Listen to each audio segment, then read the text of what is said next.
देवराज इंद्र को जब पता चला कि चक्रवर्ती सम्राट विक्रमादित्य के छोटे भाई राजा भर्तृहरि राजपाट कर तपस्या हेतु जंगल चले गए हैं, तब देवराज इंद्र ने राज्य में सुरक्षा बनाए रखने हेतु एक देव को भेजा। वह देव सबसे पहले राजधानी को सुरक्षित करने का कार्य कर रहे थे। जब चक्रवर्ती सम्राट विक्रमादित्य को पता चला कि उनके छोटे भाई भर्तृहरि राज्य को छोड़कर तपस्या करने जंगल में चले गए हैं, तब वे वापस अपनी राजधानी की ओर वापस चल पड़े। जब सम्राट विक्रमादित्य अपने राजधानी पहुंचे तब आधी रात्रि हो चुकी थी। जिन देव को देवराज इंद्र ने भेजा था, उन्होंने सम्राट विक्रमादित्य को प्रवेश करने से रोक दिया। देव ने उनसे पूछा, तुम कौन हो? तब सम्राट विक्रमादित्य ने कहा, मैं इस भूमि का सम्राट विक्रम हूँ, यह मेरी राजधानी है। तुम मुझे रोकने वाले कौन होते हो? तुम अपना परिचय दो। ये सुनकर देव बोले, मुझे देवराज इंद्र ने इस नगर की सुरक्षा के लिए भेजा है। मैंने सुना है सम्राट विक्रमादित्य बड़े ही शक्तिशाली और समर्थ योद्धा हैं, तो आओ मुझसे युद्ध करो और यह सिद्ध करो कि तुम ही सच्चे सम्राट विक्रमादित्य हो। सम्राट विक्रमादित्य ने युद्ध की चुनौती स्वीकार की। दोनों के बीच युद्ध हुआ। युद्ध में परास्त होने के बाद देव ने सम्राट विक्रमादित्य से कहा,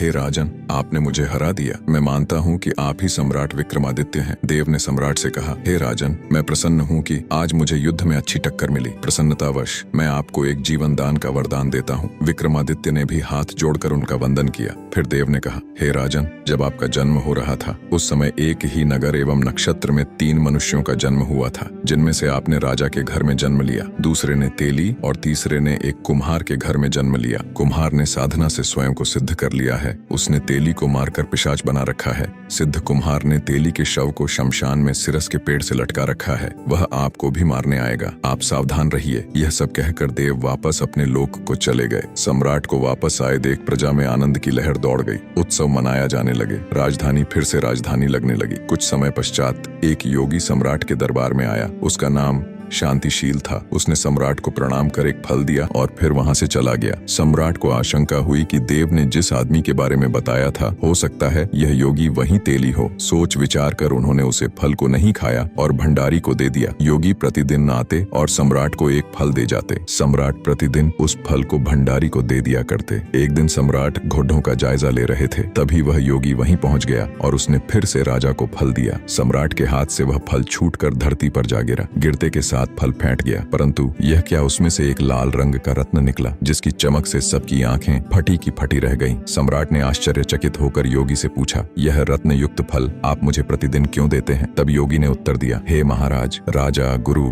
ज्योतिषी, वैद्य एवं पुत्री विद्या के घर कभी खाली हाथ नहीं जाना चाहिए। जितना उच्च आपका उपहार होगा, उतना ही उच्च आपकी प्रतिष्ठा होगी। योगी के जाने के बाद राजा ने भंडारी को बुलवाकर सभी फल मंगवाए और सबको खोलकर देखने पर सबसे एक एक लाल रण निकला। तब सम्राट ने जौहरी को बुलवाकर रत्नों के परीक्षण करवाए। इससे पता चला एक एक लाल रत्न छोटे मोटे राज्य के बराबर मूल्य रखते हैं। आश्चर्यचकित सम्राट ने योगी को बुलाने का आदेश दिया। एकांत में सम्राट ने योगी से पूछा कि आप इतने अमूल्य रत्न कहाँ से लाते हैं और मुझे क्यों देते हैं? तब योगी ने उत्तर देते हुए कहा, महाराज, ये रत्न मैं अपनी सिद्धियों से प्राप्त करता हूँ। गोदावरी नदी के किनारे श्मशान में मैं एक साधना सिद्ध कर रहा हूँ। उसके सिद्ध हो जाने पर मेरे मनोरथ पूरे हो जाएंगे। इसके लिए आपकी मदद चाहिए। यदि मैं आपको पहले ही यह बता देता तो शायद आप मेरी बात बिना पूरा सुने ही मुझे भगा देते। इसलिए मैंने यह तरीका अपनाया। आप मेरी बात सुने, इसी का यह मूल्य है। साधना की अंतिम रात्रि पर मेरे सिद्ध स्थान पर अकेले आकर मेरी सहायता कीजिए राजन। इससे अधिक मैं अभी आपको बताने में असमर्थ हूँ। सम्राट सब समझ रहे थे। उन्होंने योगी को उत्तर देते हुए कहा, अच्छी बात है, साधना के अंतिम दिन सूचित कीजिएगा। मैं आपकी सहायता हेतु अकेला ही आऊंगा। कुछ दिन उपरांत वह दिन आ गया। सम्राट योगी के सिद्ध स्थान पर पहुंचे। थोड़ी देर बैठने के बाद सम्राट ने योगी से पूछा, योगी जी, मैं आपकी क्या सहायता कर सकता हूँ? तब योगी ने कहा, राजन, यहाँ से दक्षिण दिशा में 2 कोस दूर शमशान में एक सिरस का पेड़ है। उस पर एक शव लटका हुआ है। आप उसे मेरे पास लेते आइए। यह सुनकर सम्राट ने कहा, जैसी आपकी इच्छा योगी जी। और वह उस शव को लाने शमशान के मध्य में चले गए। जब शमशान पहुंचे तो उस रात्रि वहां बहुत अंधेरा था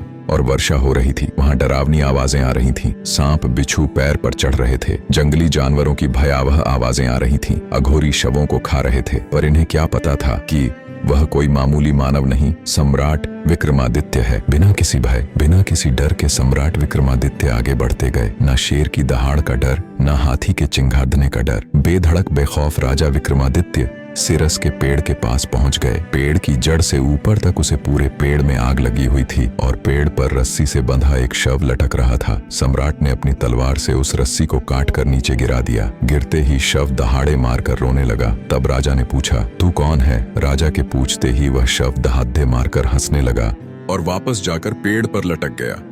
विक्रमादित्य पूरे खेल को समझ रहे थे। उन्होंने फिर से तलवार से रस्सी को काटकर शव को नीचे गिरा दिया। इस बार अपने हाथों में जकड़कर उससे पूछा, तू कौन है? इस पर उस शव ने कोई उत्तर नहीं दिया। तब सम्राट विक्रमादित्य ने उसे चादर से बांध दिया और फिर उसे लेकर चल पड़े। रास्ते में उसे शव ने कहा, मैं बैताल हूं, तू कौन है और मुझे कहां ले जा रहा है? सम्राट विक्रमादित्य ने कहा, मैं इस भूमि का चक्रवर्ती सम्राट विक्रमादित्य हूं। मैं तुझे उस योगी के पास ले जा रहा हूं जिसने मुझे तुझे यहां से ले जाने की विनती की है। तब बेताल ने कहा, तेरे साथ चलने की मेरी 2 शर्तें हैं। पहली, रास्ते में तू कुछ भी नहीं कहेगा। यदि तूने एक शब्द भी कहा तो मैं लौटकर पेड़ पर जा लटकूंगा। दूसरी, मैं तुझे कहानी सुनाऊंगा। सम्राट विक्रमादित्य ने इशारे में उसकी बात का समर्थन किया। सम्राट उसे उठाकर ले जा रहे थे।